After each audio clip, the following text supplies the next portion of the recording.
Okay, everybody, this is Kenn Renner. I welcome you to today's presentation of Home Buying Secrets.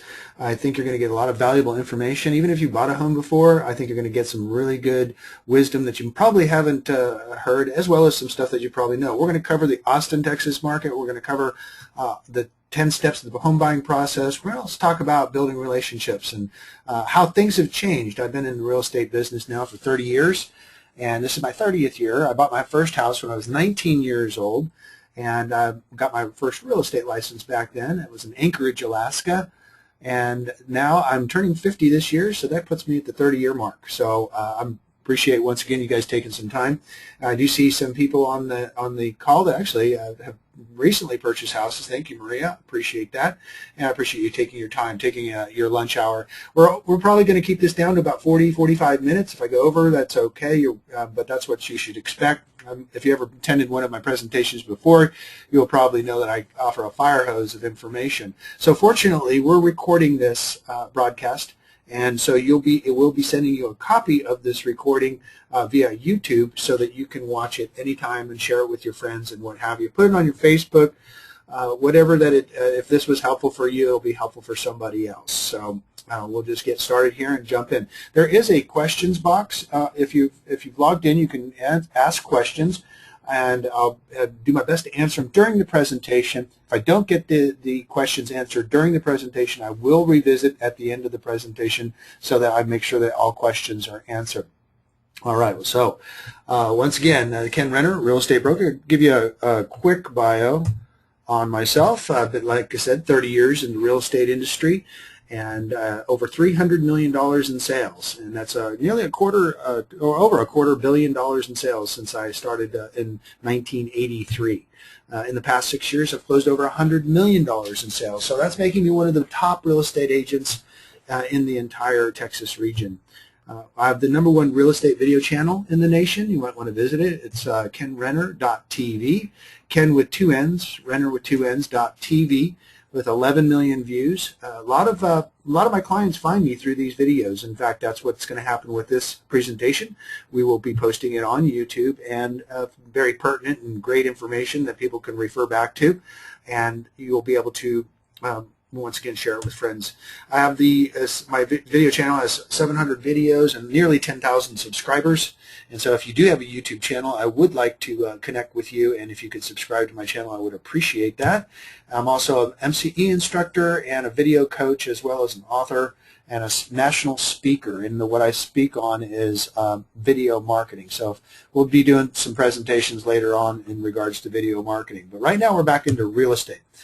A couple of my books that I have out there, we'll be sending you via email a copy of my Home Buying Secrets book, as well as if you're interested in a goal setting and time management book, I'll send that to you as well, an e-version. If you'd like a signed copy, just email us, and you can see my emails are at the bottom of every one of these slides. You can go ahead and send us an email. We'll send you a signed copy free of charge, no cost, and enjoy it, because I really do feel that an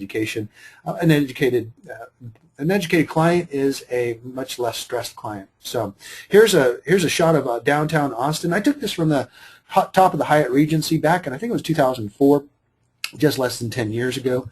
Here we are today. Look at the difference between downtown yesterday, 2004, and nearly 2013. Here we are. So what a great place to live, what a great place to move to. And I moved here in 1993.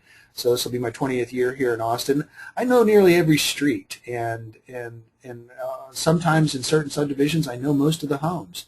So just to let you know, I know the areas, the streets, and this is something that's valuable. A lot of times people don't realize that most real estate agents don't have that much experience. In fact, most real estate agents have less than 4 or 5 years experience. A lot of times people don't understand, well, I want to use my friend, or I want to use a relative that's a part-timer or whatever.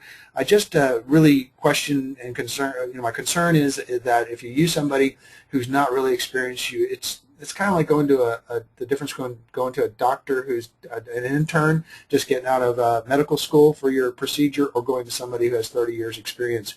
Which one would you choose? So I encourage you to engage with an expert, hopefully me, in your purchase and or sale.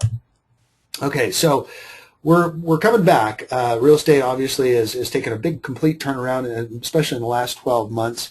And so what we're looking for, we've seen a lot of people just diving into the market and realizing that real estate is not a really bad place to park your money, especially being your home. And so there's only a few places you can store money, and that's going to be in stocks, bonds, commodities, CDs, and what have you. But real estate right now is the best time in history. Lowest cost of money in history, just last month we had 3.25. We've seen it jump quite a bit. Bernanke has been pulling back the reins on stimulating the economy. I think he did a knee-jerk reaction a little bit too much, and so he jumped that payment rate up. We're seeing the mortgage rates now at 4.5 for owner-occupied and close to 5% for non-owner-occupied, in other words, rental property. So what we've seen, though, we know the real estate market is appreciating, and also we know that the interest rates are going up. So those two things combined means that whenever you buy a property, it's going to cost you more later than it is today. And that's just the bottom line. The values are going up. They've gone up 8% since the beginning of this year, according to the Austin American-Statesman newspaper. So, but they are continuing to increase. I don't know if they're going to keep at that clip. In fact, that's a little bit too fast of a clip for appreciation. Things appreciate too quick. You can also see a correction. So I think right now with what's happened, the interest rates, and what's going on with the recent price increases, we're probably going to see a little bit of a slowdown of that appreciation rate, but it all depends. If people keep moving here at the clip that they're moving here, if they keep moving here with the #1 job growth in the nation, taking these jobs, trying to get out of their rental situations, maybe they're getting their feet back underneath them after a short sale from a couple years ago, all things are pointing to people are bullish on home ownership right now, especially in the Austin, Texas area.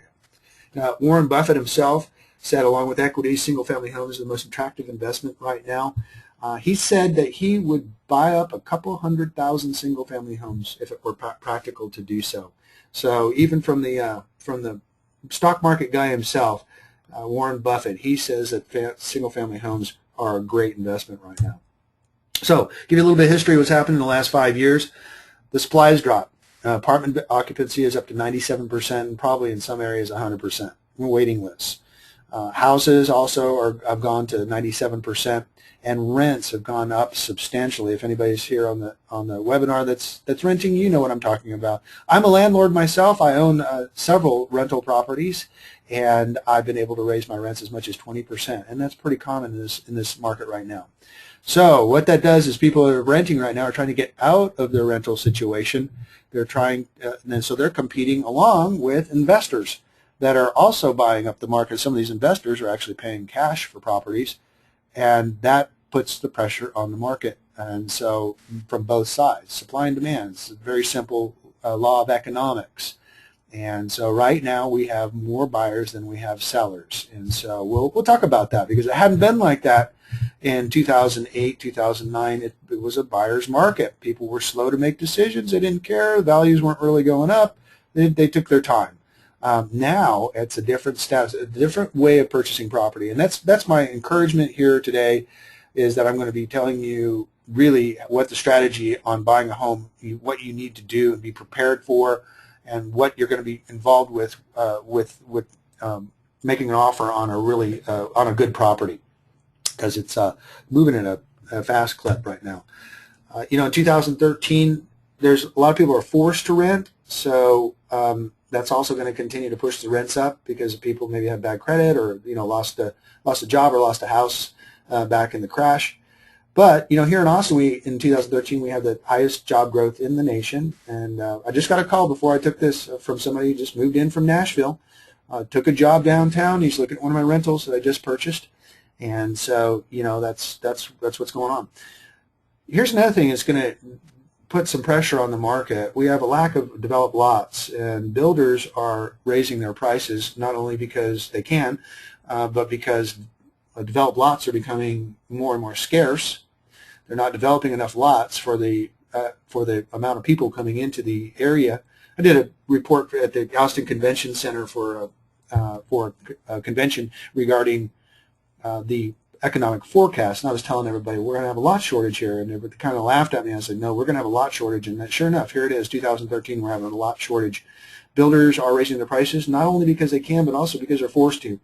All the labor, all the materials, lumber's gone up 300% since December of last year.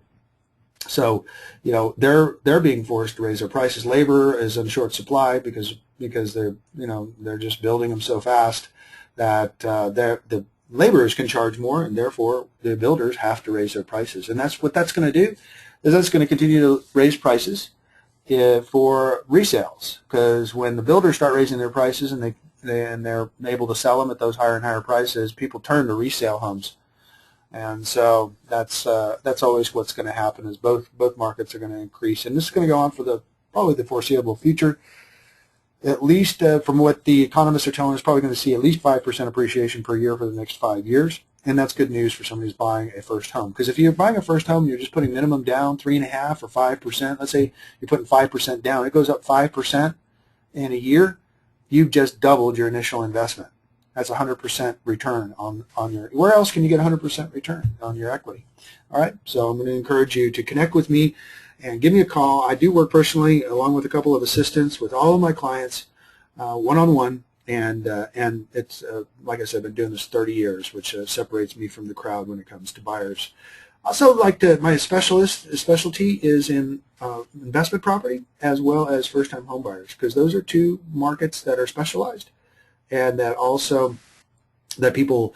There's a lot of agents don't specialize in investors. A lot of them don't specialize in first-timers.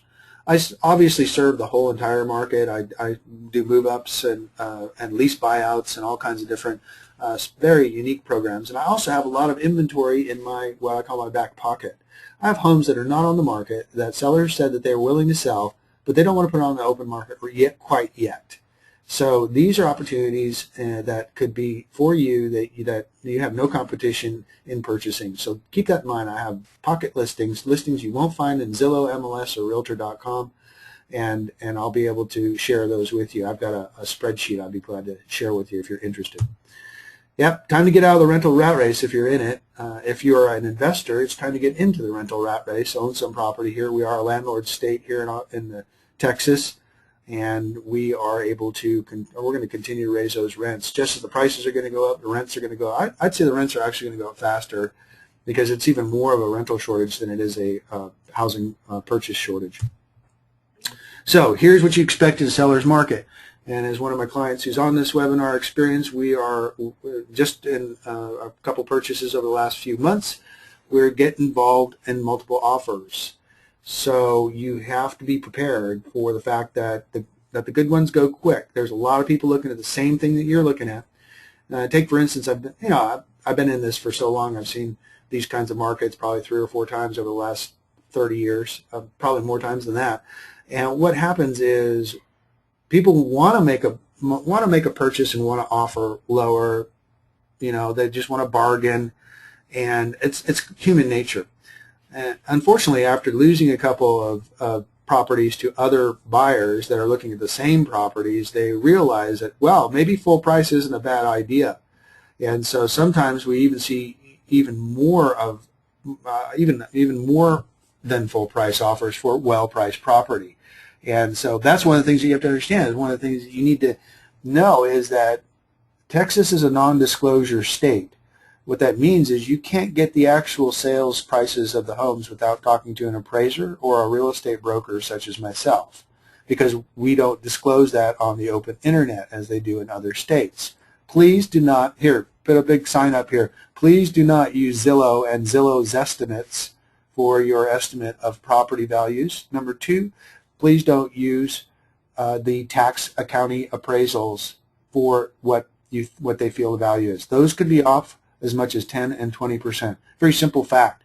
Zillow uses tax records which are based on as much as 18 months old news. So a lot of people call me and say, hey, Zillow says it's worth this. And I'm saying, well, that's not what it's worth today. And then same thing with the tax records. They are using information from as far back as the middle of last year, which is not where we're at now. So to get real value on real properties, simply just text, email me, say, hey, I found this property. Can you tell me what it's worth? And we do what's called comps. We'll show you the comparable properties in the neighborhood that have sold in the last 3 to 6 months.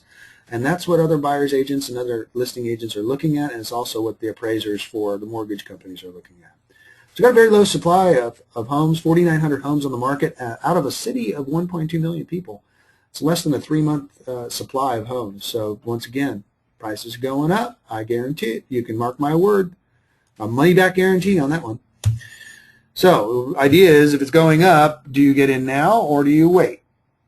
You want to pay more for it later? You want to pay higher interest rates, or do you buy now? I'm just saying.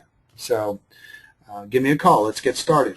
Let's get your pre-approval letter done. We'll cover all that information in the coming few minutes here. I just want to show you some statistics for our engineer types in the audience here, because I think that it's important that you know what's going on with the market, both United States globally as well as micro. The United States is obviously recovering in its employment, which is good news for everybody. But Texas is leading the way, and Austin is leading Texas. So that's where we're at. There's your chart right there. Going back to Texas again, Austin employment recovery. We have the percentage of job change. So we're seeing huge increases. Obviously, #1 in the nation. Here's the population growth, and I did attend a presentation put on by the Texas A&M Real Estate Research Center, and they actually predict that this delta is going to be a little bit higher. You see 5.33 million people, or about triple the population in the coming years, in the next half a decade. But we're about this is the MSA, which includes the 5-county radius from around Austin. We're about between almost 2 million people, and we're going to see that almost double. Well, we're going to see it, let's see, 2 million, 1.7, it's going to see it double in the next 20 years. That's huge. So we've seen huge increases, and it's been consistent, as you can see, the population growth here. Okay, so let's get to the nitty-gritty here. We're talking about home prices. This presentation is being done as of middle of July 2013. So if you're watching this on YouTube many years from now, you can see where we were at. We've seen 2012 to 2013 prices increase from 203 to 214. The Austin Statesman said that we actually saw prices of as much as 8% increase since January of this year.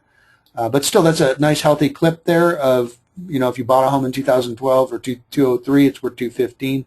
You don't have to earn that. That's just the natural progression of price increases, and that's the natural what people were expecting in the market when they buy a home. So if you bought a home back in 1993 when I first moved here, that $91,600 house will be worth it's about $215,000. So that's 20 years of appreciation. Yeah, we had some flattened out a little bit in the 2003, 2004, and started picking up again during the boom of 2006, and then it flattened out once again after the mortgage crisis here. So, but when you're looking at long term, we're looking at definitely always a trend of over long term of price increases. It's just the natural. Okay, so taking a look here, this is going back to 1999 with this, how you can see the market kind of up and then flat and then up and then flat. What's great about the Austin and the Texas market is you don't really see major crashes in values. You might have in the mid-'80s, but even during the mortgage crisis and even during the last go-around where California saw as much as a 50 or 60% drop in values, and other overheated areas like Vegas and Florida where we saw home prices slashed in half. That didn't happen here. So what I'm giving you is a little bit of a security here that Austin is consistent, and I can prove that going back 30, 40 years. All right, so what this whole presentation is about is to help you guys come in relationship with me as far as being one of your trusted experts, to one of your team. And I broke this down into an acronym, which is Trusted Experts, Advisors, and Mentors. And what this allows me to do is become, real estate's changed quite a bit. And I know that a Harris poll recently has put real estate experts or real estate brokers and realtors as the #3 least trusted industry. And I'm sorry to say that I'm one of those, but what I do is my motto is service, expertise, and integrity. And so I've been doing this so long that I've got a track record of people who know, like, and trust me. And so that's what I try to build with every one of my clients. And one of the ways I build that trust is by doing presentations such as this and educating, using my time and my expertise to make you feel more comfortable about you using me and getting involved in the market.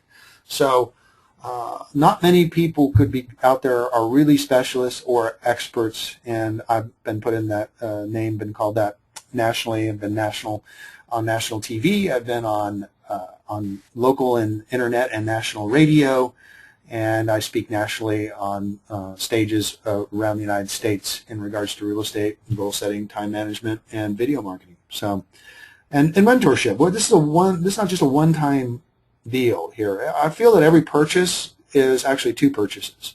In other words, you're going to purchase a home from me, and hopefully in 5-7 years, in the natural progression of that, you'll come back to me and use me again.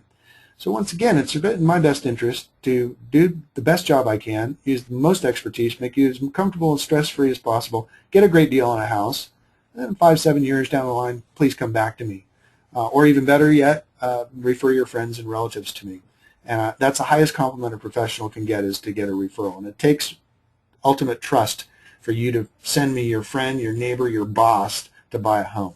But that's about how 45% of the homes are sold in the United States, is by a referral from somebody who's had a good experience. So please refer me, even if you're not ready. Say, hey, I was on this presentation earlier today, and I think if you're going to buy a house, you ought to call Ken.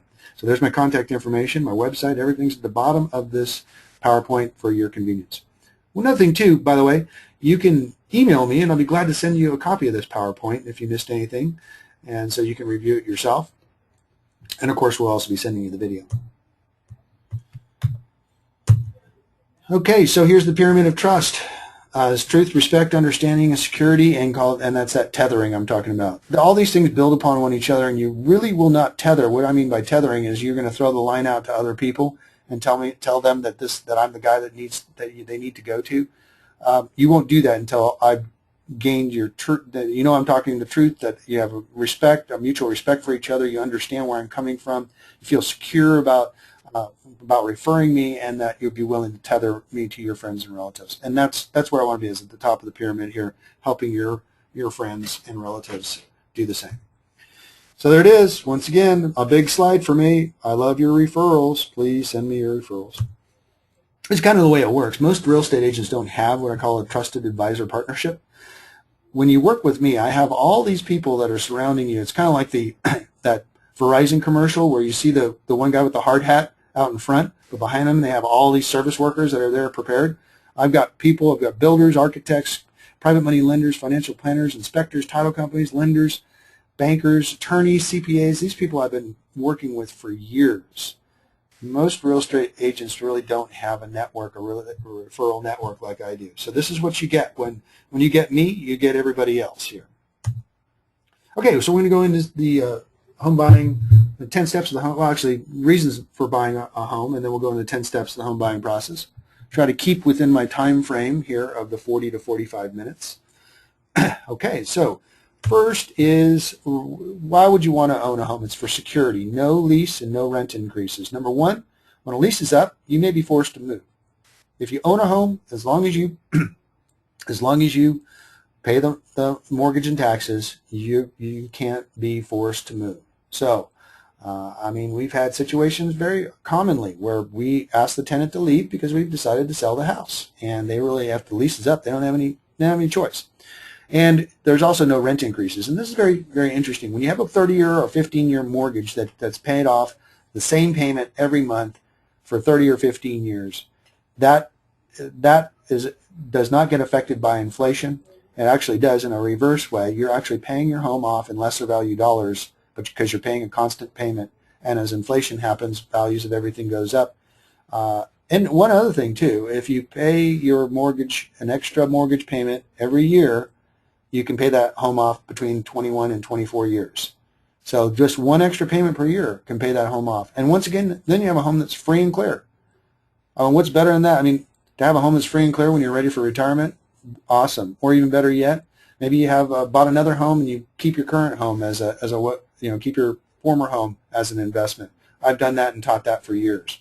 So rent is more expensive than a home payment, and what I mean by that is there's no tax deduction in a rental as there is in a home payment. So we'll get into tax benefits here in a minute. Okay, and when your lease expires, you won't be forced to move. And so don't let here's a secret down here at the bottom. Don't let a lease keep you from buying a home.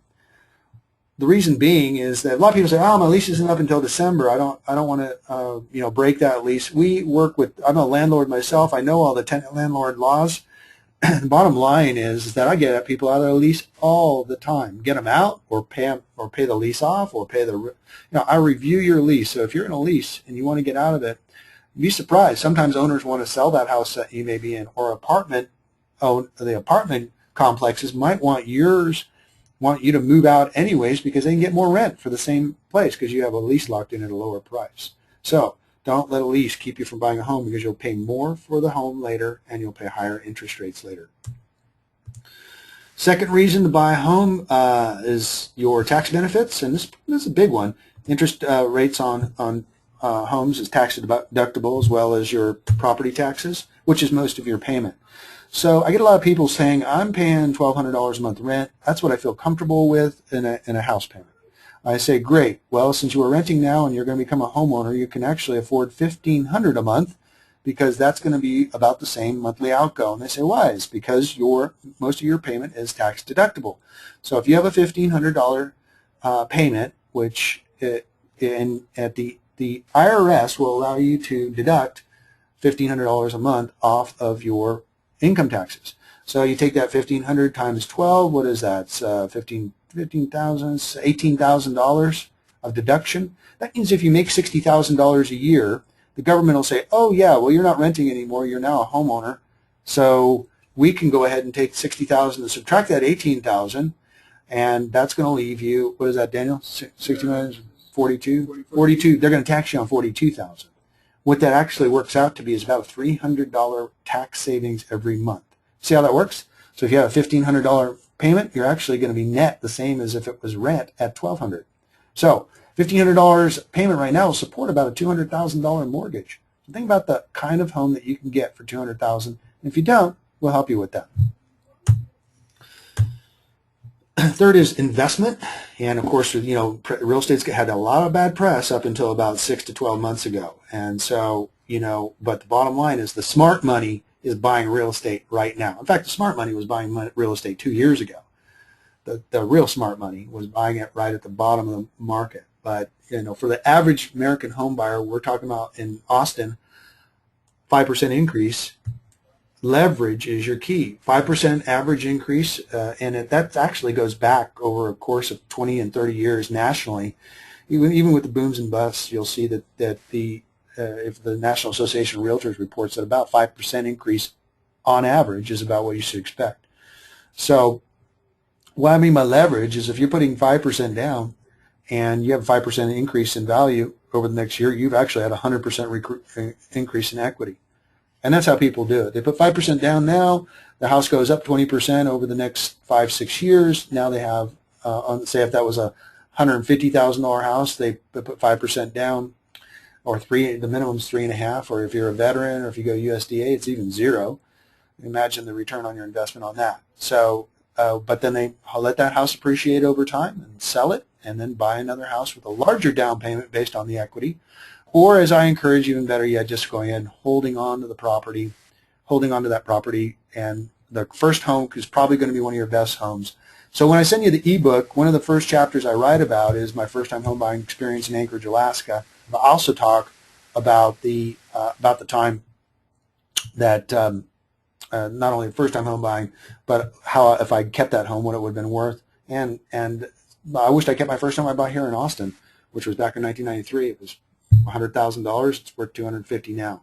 That's easy money. So still, even today, average homeowners' net worth is reflecting equity in their homes. The average net worth of a homeowner right now is $120,000, whereas the average net worth of a renter is about $4,000. Okay, 10 steps to home buying process. We'll get through this, but hold on to your hats. Okay, so first of all, make a decision that this is something you want and commit to it. You got to make home ownership a goal, and I've got a goals book I'll be sending you, an ebook that I'll send you, and then never give up. And this is pretty common, but you'd be surprised how many people think maybe buying a home is a good idea, and they go month after month, year after year, and not buy it, even though they're ready to and they're able to. Excuse me. Well, also another thing too is people don't realize sometimes maybe they had some bad glitches on their credit a couple of years ago. You'd be surprised that you can even have a short sale 2 years ago, or a foreclosure 3 or 4 years ago, a bankruptcy 2 years ago. It doesn't really matter. If you've got good credit since, then you can buy a home.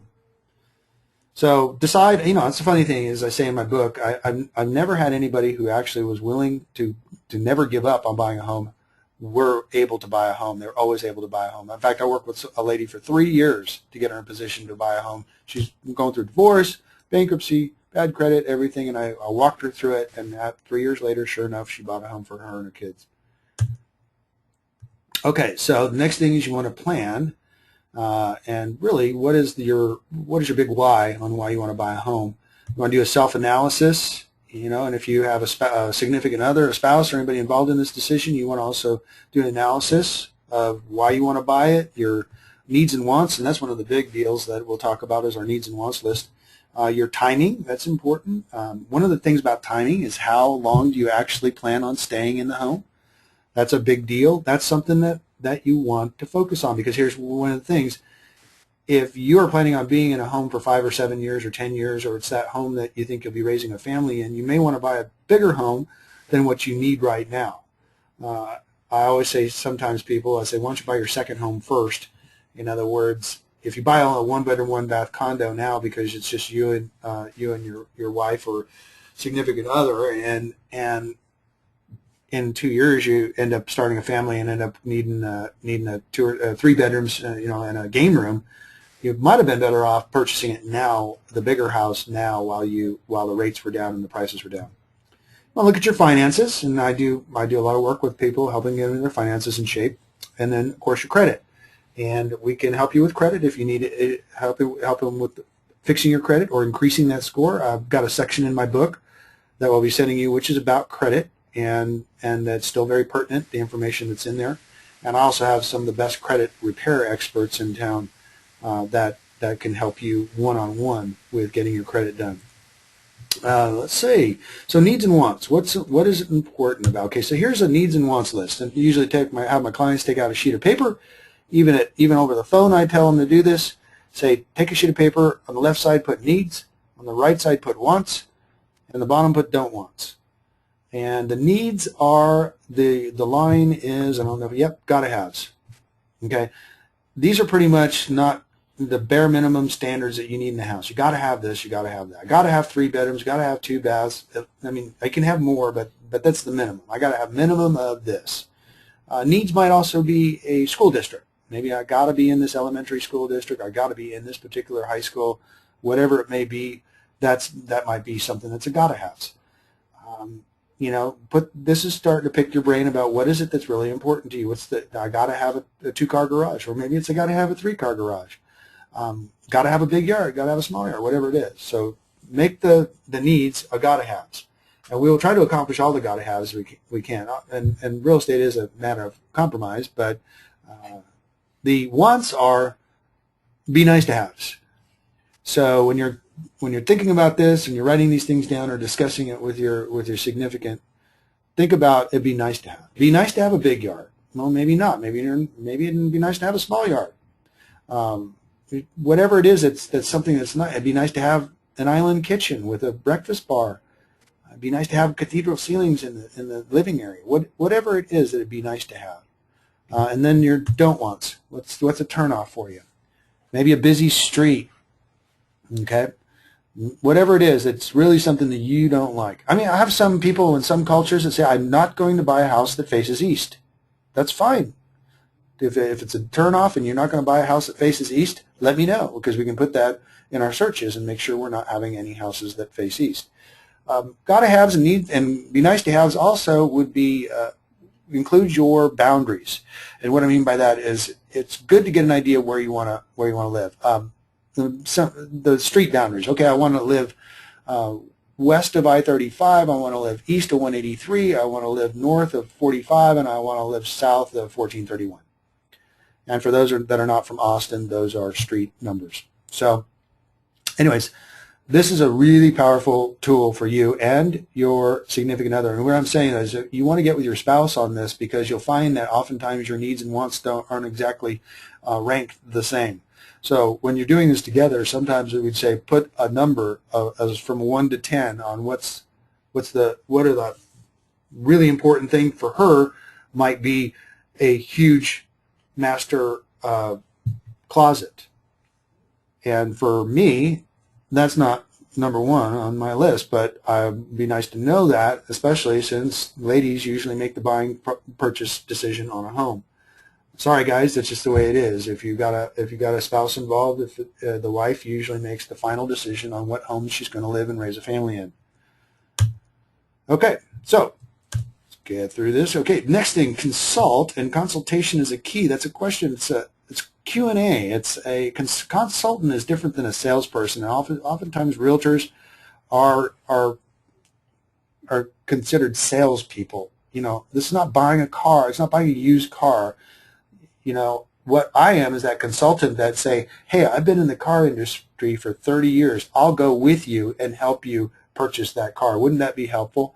Yeah, obviously with consultation it means sitting down, discussing your needs and wants, discussing your finances, discussing your timing, and then putting that all into a formula where we're going to locate the home of your dreams, or at least the next home you're going to purchase. One of the things that's very important to know is, and a lot of especially first-timers and even second and third-time home buyers don't realize who represents who. The person that puts a sign in the yard represents the seller. The person that you find on the internet that is marketing that property, they represent the seller. Most agents that are putting properties on the market represent the seller, so it's best to avoid this conflict by finding a buyer's agent. And I do a lot of buyer's agency, though I do my share of listings as well, which is a seller side. And every once in a while, I'll do both sides when the clients, both buyer and seller, feel very comfortable with me. I don't mind doing both sides, but that's only on a property I have listed. So keep in mind, buyer, whether you're buying a new home or a resale home, there is a fee built into the sales price of that house for your representation. And it's not a fee that you are privy to. It's not a fee that you can get to. In other words, when you go to a builder and you say, I want to buy that house, and they say, well, the price is this, and you say, great, but I don't have a realtor. Will you reduce it 3%? They say no, because they don't want to shoot themselves in the foot, because realtors sell 80% of the new home sales.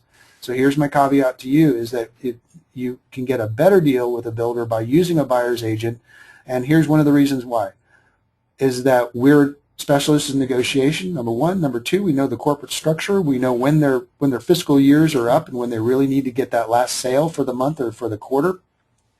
And third, we are a potential source for multiple sales. You may only buy one home from a builder, where I've done as many as 16 and 18 sales in the same subdivision from the same builder in the same 1 year period. Builders love buyer's agents, and they're more than happy to pay for them. So do yourself a favor and tell an on-site agent, if you're walking into a model, say, I haven't decided where I'm going to buy yet, but I will have a buyer's representative, and you're welcome to use my name, because almost all of them know me, at least the ones that have been around for a while. And then reserve the right to have your own representation. They're paying for it. The seller pays the fee for the buyer's commission. Okay. If you have any questions about that, give me a call. Okay, apply for financing. So after you had a consultation with your realtor, the first thing they're going to tell you is you're going to need to get with a lender and get a pre-approval letter. And in this market especially, it is best to find a lender that's local, not a big box bank, please, Bank of America, Chase, Wells Fargo will actually hurt your chances of getting your offer accepted if you get a pre-approval from them, because they are notorious. Excuse me, notorious for missing closing dates. So The lender will be looking at your income, your assets, and your liabilities. And this is all now done by computer, but I still like you meeting face-to-face or at least on the Skype call with your lender. And you'll be issued a letter of pre-approval.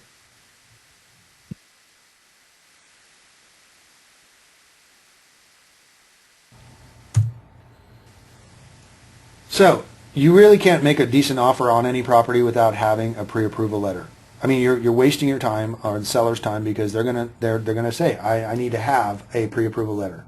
So do yourself a favor. We know who the good lenders are in town, and so so that's funny, Maria. I know, Bank of America. You know, it's going to start a website, but I guess I shouldn't say it on a global YouTube video that I'll put out there. But yes, there are certain lenders in town that we would try to avoid. Then there are certain lenders that are really like the ones that when the selling agent gets that contract purchase agreement with a person with a great pre-approval letter from a great lender in town, it's going to give you a better chance of being approved, getting that offer accepted over another one. Okay, just for a ballpark quick loan calculator for you, you guys can use this, is about $7.50 per thousand. So on a $100,000, which not many $100,000 mortgages out there right now, but if you're going to only borrow $100,000 will be about $750 per month. Like I said, about $200,000, about $1,500 a month. $300,000, about $3,000 a month. So it's about $10 per $1,000 borrowed for a 15-year. So on a you can go up by about a third on if you want to go 15 years. So I'm not going to spend much time because I'm running a little bit short of time to go through this calculator. But this is a loan calculator that if you are any good at all with algebra, you can use this self-qualifier. Basically 40% of your monthly debts can go to your total max house payments. You can give me a call and you can tell me your income and debts, and I can tell you what you qualify for quicker than probably working through this calculator, but you're welcome to use this slide here to help you through it. Being able to ballpark what you're able to qualify makes it really comfortable when you're out looking at properties. All right, step 5 is search for and find the property. You're going to tour neighborhoods. And there's going to be a lot of factors, consideration, pros and cons, new, resale. But I always ask my clients, even if everything lines up with what their needs and wants list was, does it feel like home? And I found homes that match every criteria that the client wanted, but it didn't feel like home, so that's fine, move on.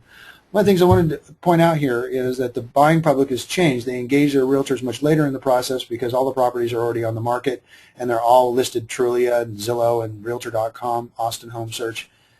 Problem is you don't get all the insider information on those properties. The listing agent is not going to tell you that there's a water tower behind the property or that they're being annexed into a particular city district or things like that might affect your tax rates. You know, these are things that you need to be able to consult with your buyer's agent. People are very high tech in this town, and it's great for searching and finding property, but it's not great for wisdom. So you need to get with somebody who knows these neighborhoods backwards and forwards. And that's what I do. That's why I've been here for so long, is that internet's great for looking at pictures, but it's not great for deciding on which homes and neighborhoods are the best for you. So I'm going to go back to this real quick because I think finding the property, another thing that you have to be careful about is buying properties in areas where there's no path of development, where people aren't buying. There's still very many areas that offer really good discounted prices on homes, but there's no infrastructure out there. There's no stores. And they're coming, but you need to know that there's certain areas that haven't appreciated much in the last 15 years, and then there's a typical appreciation for most areas. So these are things that I can help make your learning factor much quicker. So negotiate the agreement. Here's the other thing. The best thing for a buyer and seller to do is not to ever see each other face to face, because you're going to be in negotiations with these people. That's why we have representatives. That's why we have buyers and agents and selling agents, listing agents.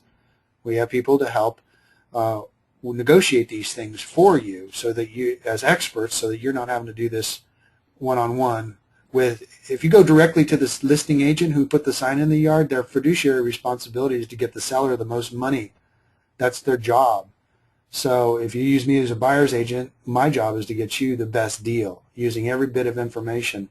Otherwise, you're going to be thrown to the wolves if you're dealing directly without using a representative. And like I said, if you wander into a home seller's model, just say, hey, I'm here, but my representative is not with me today. I'm just out looking at homes, but I will have representation because they're paying for it anyways. Okay, back to the agreement. Terms, your timing. This is your purchase agreement that you fill out. It's a 13-page contract with all kinds of things that you agree to, and that's why you want to have an expert and not somebody else's representative filling it out. You'll put up a deposit called earnest money, and that's usually 1% to 1.5% of the sales price of the house. Sometimes when you're buying a first-time low house, it could be as low as $500. Otherwise, expect about 1%. This money is put in a third-party title company, so it's not given to the seller, and that money is just held there so to make sure that you're serious about purchasing the house. If we have to back out because you don't like what you find on the property inspection or what have you, we'll get you that earnest money back. Okay, and your closing agreement, your agreement will determine who will pay your closing costs, and this is oftentimes, especially when you're buying a first home, is how we cut your price of entry in half. For instance, if you're buying a $200,000 home, you should expect 3.5% minimum down payment, which is $7,000. And then you would have approximately $4,000 to $5,000 more in closing costs and prepaid expenses that you'll need. We oftentimes have the seller or builder pay those closing costs, and that gets you back down once again to just strictly your 3.5% and nothing more. If I said that too fast, give me a call and we'll go back and go over that, okay? Okay, next is after you go under contract, your contract is processed, the option fee and earnest money fee is deposited. Option fee, by the way, is your free look-see of the property. It's usually $100 or $200, and that's you get to look at the property for usually 10 days with no obligation to purchase the house, and this is when you get your inspection done, your appraisals ordered, and that way, the biggest reason people back out of a property is because it didn't pass inspection, or at least didn't pass the buyer's feeling of what the property should be. So you have the right to have that property inspected. That's a big deal, and that's something that we help you with. And then of course the appraisal's ordered, the survey's done.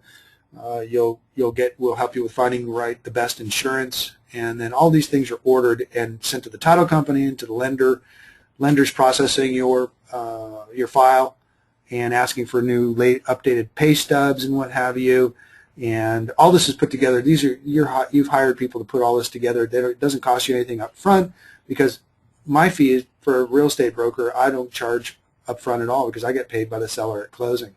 So, and same with the lenders. They may charge you for an appraisal fee and a credit report, but that's about it. You do have to pay for the inspection up front, though. So when you do the inspection, it's usually $350, $450, and it's money well worth spending. Okay. Okay, so the inspection is performed, and inspection is reviewed, and repairs are negotiated. So you don't have to take the property as is unless the property is only being offered as is. You always have the right to go back and inspect the items. And as I tell a lot of people, there's usually 3 to 30 items that are wrong with the house that need to be looked at. And we usually just negotiate either a fee for the seller to pay us so we can handle those repairs, or we have a handyman do those repairs for us. Those are negotiated who's going to pay for that. Now, if the house is in really bad shape, has a cracked foundation or a roof that needs to replace or all the above, then you can just back out based on the option period. You get your earnest money back and you move on to another house.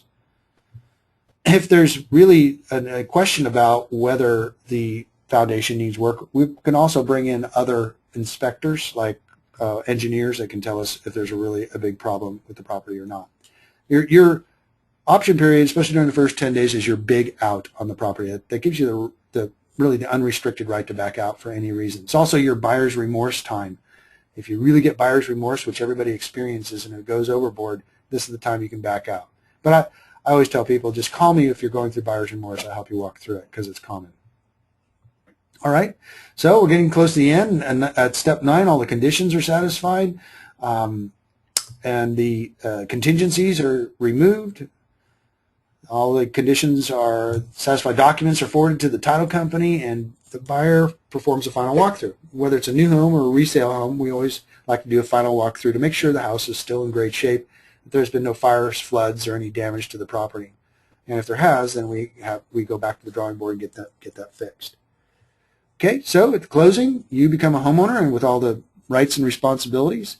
Your closing is performed by the title company, and the closing is where you gain the keys and all the benefits and responsibilities once again. And then you thank your realtor and your lenders and everybody involved, and your realtor asks for a referral. In fact, I ask for a referral throughout the process of purchasing your house, because that's the time when most people are focused on that, and that's when they start talking to their friends and relatives and neighbors about what they're doing. And that's when I would love for you to be able to say, hey, I know this really great guy. You need to call him because he really knows what he's doing and he's really helpful. Okay, so here's some people that are involved. And when I say this, these are all the people involved that we help put together for you. And why I show this slide is because you guys are, when you buy a house, you're paying everybody's salary here. So you should be treated like the first class citizen you are, because everybody on this list is being paid by you for this, because you're purchasing a house. And that doesn't include the other people, like the people that put in the blinds and the garage door openers and all that. So a lot of economy that's created through the purchase of a house, and that's why our U.S. economy really has so much. When housing is up, the economy's up. When housing's down, the economy's down, because of all these fees. All these salaries that are being paid through you purchasing a house. Secondly, you can look at this slide later if you want, but there's a new home transaction. You still got a lot of people that you're paying salaries for because you bought that house. So be treated and have representation. All right, quickly through this, your home buying process is going to look at your income and your gross salary and your net. And if you go back to that self-qualifier, that should give you a pretty good idea of how much it's going to, what you're going to qualify for. But better yet, give me a call. I'll qualify you, because I used to own a mortgage company. Here it is. Here's a secret. Buy the house before you go self-employed. And here's another one. Buy the house before you buy the car. There's a $400 car payment will knock $50,000 off your buying power. So you can buy the car a day after you close, but before is not a good idea. We'll be looking at your liabilities, and once again looking at 40% of your gross monthly income. It can go to all of your debts combined. And there's my big rule here: buy the house before the car. And one of the other things is we'll look at FICO scores, and I can get those within 10 minutes, so you can see what your FICO scores are, because FICO scores rule, and they use the middle score to determine whether they're going to give you a house or to fit the guidelines. All right, assets. People oftentimes go, well, I don't have the $7,000 to $10,000 or the $3,000 to $4,000 that it's going to take to buy this house, so I'm just not going to do it. Believe me, sellers can help you pay cover some of the costs. The builder can cover some of the costs. The lenders can cover some of the costs and offer you a 0-point loan. And realtors can even help. I can't tell you how many times I've stepped up to the plate to make a transaction happen, and throw in a few hundred, and sometimes on big transactions a few $1,000s to make the transaction work, because it's right for everybody. And I become a hero, and I get the referrals from that. But these are the other people that can help you with the money that it takes to close on a house. Many buyers tap into their 401ks, and there's a lot of baby boomer parents that are helping their baby boomlet kids buy houses. So don't be afraid. You'd be surprised how many times friends and relatives are willing to help out. But it has to be done properly. It has to be done as a gift. It has to be done in a certain way. So I will help you through that. And finally, what we'll be looking at is the property. An appraisal is done of the property, and that will help determine fair market value. And for the first time in many years, we have been experiencing appraisals that have come up short, and that has to do with the fact that prices are appreciating so fast, the appraisals are not keeping up. But we work through that as well. That's what all the stuff that you just saw is things that I do to help you make this transaction a smooth one for you. It's a stressful thing to buy a house, whether it's an investment property or buying your first home. It's never it's always it's never easy. It's always satisfying. And I can tell you, there's no better feeling, especially if you're buying your first home, that first day that you wake up in your brand new house or your next house, and you own it, and it's yours. So that's what I'm here to help you out. When you're ready, willing, and able to make a decision to buy for home ownership, please call, text me, and we'll set up a time when I get together with you face to face, and we even do it via Skype or webcam if you'd like. So that's what I'm here to do. Appreciate you guys taking your time. We want to get ready, get set, and when you're ready, go. Call me, Kenn Renner, 512-423-5626. That is my personal mobile phone. You're welcome to text me, and myself and my team will get you started down the road to home ownership or buying an investment property. And I appreciate everybody that has attended this webinar. We will be sending out a recording of it. And I also appreciate Maria for her advocacy. And I'm going to definitely get together with you and start working with your Spanish-speaking friends and relatives, because they need to buy houses as well. So thank you guys for doing it. Give me a call. And also next week, same time, same place, we'll be talking about the Austin market once again, but this will be in regards to the investment side of things. So this is next week's seminar or webinar at the same time, Wednesday the 17th at noon, and that will be the Austin Investment Seminar. We'll be covering what it's like to become a homeowner as well as an investor in this great city. Okay. All right. Thank you for the comments. Thanks, T. Trevino. I'm not sure if that's a gentleman or a lady, but thank you for the comment. Great webinar. So we are done. I'm sorry about going over by 10 minutes or so, but if you have any questions, fill out the question box. Otherwise, I've already got a text from somebody here that wants to get with me, and Cindy, I appreciate that. And we'll get with you as soon as this is over, and get you started on the road to home ownership. And once again, I've done this thousands of times, and I still enjoy it. Still a thrill to help a home buyer through this process, an investor buy their first American property here. I just really enjoy it. My team enjoys it, and so once again, I thank you, and I will see you hopefully next week if you want to join. I'll be emailing everybody that's joined us, and the ones that didn't join us, a copy of my Home Buying Secrets book, as well as my Power Goals, the 10 steps to the home buying, the 10 steps, proven steps to make your dreams come true. So help me make your dream come true of home ownership, and give me a call today. Thanks a lot. Have a great day. Bye.